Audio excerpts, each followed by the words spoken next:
अस्सलाम वालेकुम रहमतुल्लाहि वबरकातुहू। तालीम हमारी हर हाल में जारी इस मकसद के तहत सूर्य उर्दू प्राइमरी स्कूल नागार्जुना नगर नांदेड़ के ऑनलाइन तालीमी सेशन में प्यारे बच्चों हम आपका इस्तकबाल करते हैं। जमात हफ्तम मज़मून तारीख शहरियत। प्यारे बच्चों, आज हम शहरियत का सबक नंबर 3 मरकजी मजलिस आमिला ये सबक समझेंगे। सूर्य स्कूल के प्यारे तलबा तालिबात, हम आज शहरियत का सबक नंबर 3 है मरकजी मजलिस आमिला। इस सबक को पढ़ेंगे जो कि आपकी किताब के सफ़ा नंबर 75 पर है। प्यारे बच्चों, गुज़िश्ता सबक में हमने मरकजी सतह पर कानून साज मजलिस यानी पार्लियामेंट की तश्कील के साथ साथ इसके तरीक़ाकार से मुताल्लिक़ मालूमात हासिल की। इस सबक में हम मरकजी मजलिस आमिला का मुताला करेंगे। विफाकी हुकूमत की तश्कील। विफाकी हुकूमत से मुराद मरकजी हुकूमत है। विफाकी हुकूमत की दर्ज झैल इकाइयाँ हैं। प्यारे बच्चों, यहाँ देखिए विफाकी हुकूमत जिसमें बताया गया है सबसे पहले सदर जमहूरिया इसकी इकाई है। सदर जमहूरिया इस इकाई के 2 हिस्से बताए गए हैं, कानून साज मजलिस और दूसरा हिस्सा है मजलिस आमिला। कानून साज मजलिस जिस इकाई है इस इकाई के 2 इकाइयाँ और बताए गए हैं, मस्जिद लोकसभा राज्यसभा, और मजलिस आमिला इस इकाई की और एक इकाई बताया गया है वजीर आजम और वज़रा कौंसिल। प्यारे बच्चों, आप जानते हैं कि कानून साज मजलिस, मजलिस आमिला और अदलिया निज़ाम हुकूमत की ये 3 अहम इकाइयाँ हैं जो अवाम की फलाह व बहबूद को मद्देनजर रखकर काम करती हैं। पार्लिमानी निज़ाम हुकूमत में मजलिस आमिला कानून साज मजलिस का हिस्सा होती है और इसी को जवाबदा होती है। प्यारे बच्चों, नेक्स्ट है रामा। सदर जमहूरिया मुअज़्ज़िज़ सदर और वजीर आजम कारगुजार सदर हैं। इन दोनों ओहदों की शख्सियतों के आपसी ताल्लुकात कैसे होते होंगे? मुझे ऐसा लगता है कि वजीर आजम सदर जमहूरिया से पाबंदी से मुलाकात करते हैं और वो हुकूमती कामकाज किस तरह चला रहे हैं इसकी मालूमात देते हैं। जी हाँ, ये सही है।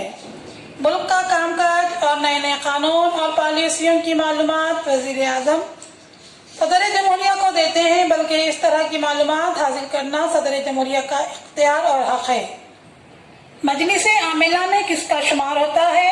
दस्तूर में इसके बारे में कौन सी तौज़ीआत हैं?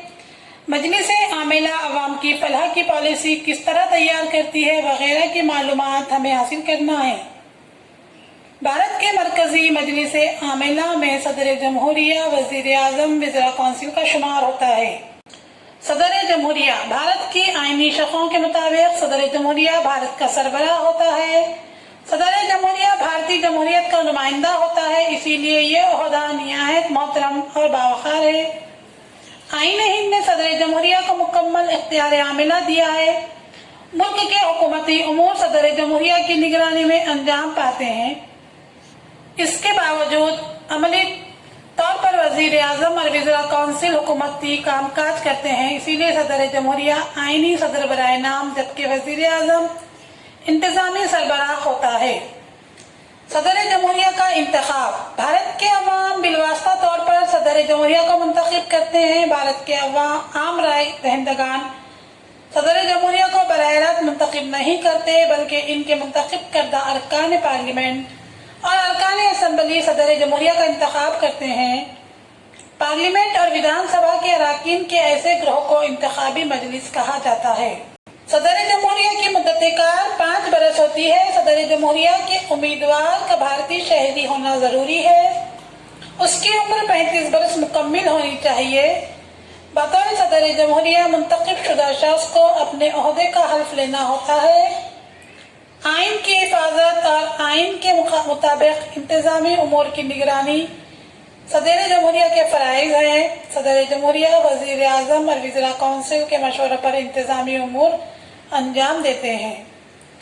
आइन की हिफाजत करना सदर जमहूरिया की जिम्मेदारी है, लेकिन अगर इनके किसी तर्ज अमल से यह महसूस होता हो कि सदर जमहूरिया आइन के खिलाफ वर्जी कर रहे हैं तो ऐसी सूरत में उन्हें ओहदे से बर्खास्त करने का इख्तियार पार्लियामेंट को हासिल है। इस अमल को मवाक़िज़ा कहते हैं। सदर जमहूरिया की जानिब से आइन में मदाखलत یا خلاف ورزی پائے جانے پر کوئی ایک ایوان الزام کا دعویٰ کرتا ہے اور دوسرا ایوان اس کی تفتیش۔ دونوں ایوانوں میں خصوصی اکثریت 2/3 سے تجویز پاس ہونا ضروری ہے۔ اس کے بعد صدر جمہوریہ عہدے سے ہٹ جاتے ہیں۔ صدر جمہوریہ کے فرائض اور اختیارات۔ آئین نے صدر جمہوریہ کو کئی کاموں کے اختیارات دیے ہیں، ان میں سے کچھ درج ذیل ہیں۔ نمبر 1 ہے پارلیمنٹ کا اجلاس منعقد کرنا، برخاست کرنا، پارلیمنٹ کو پیغام دینا، لوک سبھا قبل از مدت یا مدت کے بعد برخاست کرنا۔ یہ تمام اختیارات صدر جمہوریہ کو حاصل ہیں۔ نمبر 2 لوک سبھا اور راجیہ سبھا کے ذریعے منظور کیے ہوئے مسودہ قانون پر صدر جمہوریہ کے دستخط نہایت ضروری ہے۔ ان کے دستخط کے بغیر مسودہ قانون میں تبدیل نہیں ہو سکتا۔ نمبر 3 وزیر اعظم کی نامزدگی صدر جمہوریہ کرتے ہیں اور وزیر اعظم کے تجویز کردہ شخص کی عہدۂ وزارت پر تقرری بھی صدر جمہوریہ کا اختیار ہے۔ عدالت عظمیٰ اور عدالت عالیہ کے ججوں کا تقرر بھی صدر جمہوریہ کرتے ہیں۔ اسی طرح تمام ریاستوں کے گورنر، چیف الیکشن کمشنر اور دیگر اہم عہدوں پر تقرری بھی صدر جمہوریہ کے اختیارات میں شامل ہے۔ نمبر 5 صدر جمہوریہ یہ تینوں دفاعی افواج کا سربراہ اعلیٰ ہوتا ہے۔ جنگ اور امن سے متعلق فیصلے صدر جمہوریہ کرتے ہیں۔ نمبر 6 صدر جمہوریہ کو کئی عدالتی اختیارات بھی حاصل ہیں، مثلاً کسی شخص کی سزا میں تخفیف کرنا، سزا کی شدت کم کرنا یا استثنائی صورتحال میں انسانیت کے نقطہ نظر سے سزا میں تخفیف کرنا یا معاف کرنا وغیرہ۔ نمبر 7 ملک میں ناگہانی حالات پیدا ہونے پر صدر جمہوریہ ایمرجنسی نافذ کر سکتے ہیں۔ آئین میں 3 قسم کی ایمرجنسی کا ذکر ہے۔ نمبر 1 قومی ایمرجنسی، نمبر 2 وفاقی ریاستی ایمرجنسی، نمبر 3 صدر راج، نمبر 3 ہے معاشی ایمرجنسی۔ صدر جمہوریہ کی غیر موجودگی میں نائب صدر جمہوریہ انتظامی امور سنبھالتے ہیں۔ نائب صدر جمہوریہ کا انتخاب پارلیمنٹ کے دونوں ایوانوں کے ممبران کرتے ہیں۔ سوریہ اسکول کے پیارے طلباء و طالبات، ابھی ہم نے جو سبق پڑھا ہے شہریت کا سبق نمبر 3 مرکزی مجلس عاملہ کے کام یا امور۔ پیارے بچوں، اس سبق کو بار بار سمجھنے کی کوشش کیجیے، اس ویڈیو کو بار بار دیکھیے اور ہمارے ویڈیوز کو زیادہ سے زیادہ لائک کیجیے، شیئر کیجیے اور ہمارے چینل کو سبسکرائب کیجیے۔ ہم پھر ملیں گے۔ اللہ